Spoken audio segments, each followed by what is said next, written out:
Knowledgeable facts में आपका स्वागत है। संविधान की इस सीरीज में आज हम बात करेंगे भाग 2 के बारे में। भाग 2 में नागरिकता के बारे में बताया गया है, अनुच्छेद 5 से लेकर अनुच्छेद 11 तक। भारत में एकल नागरिकता का प्रावधान है। यदि कोई भारतीय नागरिक दूसरे देश की नागरिकता प्राप्त करता है तो उसकी भारतीय नागरिकता स्वतः ही समाप्त हो जाती है। नागरिकता प्राप्त करने के तरीके: नंबर 1, जन्म से। यदि कोई व्यक्ति भारत में जन्म लेता है और उसके माता पिता में से कोई भारतीय है तो वह भारतीय नागरिक माना जाएगा। वंश परंपरा के आधार पर इसके अनुसार 26 जनवरी 1950 को या उसके बाद में यदि कोई व्यक्ति भारत में जन्म लेता है और उसके माता पिता में से कोई भारतीय नागरिक है तो वह भारतीय नागरिक माना जाएगा। पंजीकरण के आधार पर कोई व्यक्ति जिसका जन्म दूसरे देश में हुआ हो वह लगातार 5 साल भारत में रहता है तो वह पंजीकरण से भारतीय नागरिक बन सकता है। यदि कोई विदेशी महिला भारतीय नागरिक से शादी करती है वह पंजीकरण के माध्यम से भारतीय नागरिकता प्राप्त कर सकती है।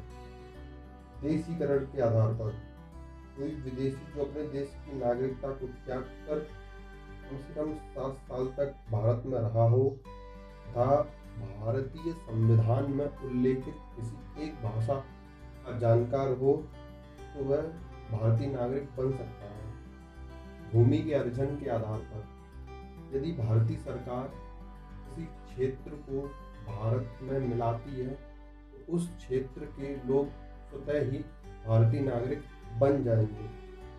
नागरिकता का अंत: दूसरे देश की नागरिकता प्राप्त करने पर भारतीय नागरिकता स्वतः ही समाप्त हो जाती है।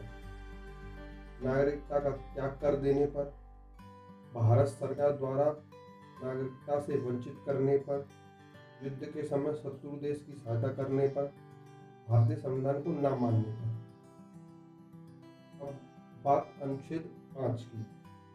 अनुच्छेद 5 में बताया गया है कोई भी व्यक्ति भारत का नागरिक होगा जिसका आदिवास भारत में हो और उसके माता पिता का जन्म भारत में हो।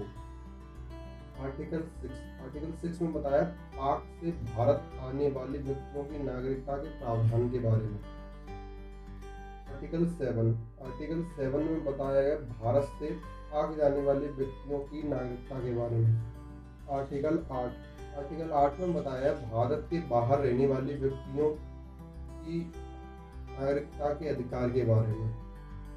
आर्टिकल 9, जब कोई व्यक्ति विदेशी नागरिकता को हासिल करता है भारतीय नागरिकता समाप्त हो जाती है। ये आर्टिकल 9 में बताया गया।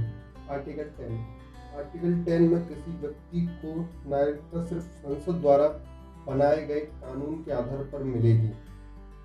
आर्टिकल 11 में बताया गया है कि नागरिकता के लिए कानून बनाने का अधिकार सिर्फ और सिर्फ संसद को है। ये वीडियो आपको कैसा लगा कमेंट करें, अच्छा लगे तो चैनल सब्सक्राइब करें, वीडियो लाइक करें। धन्यवाद।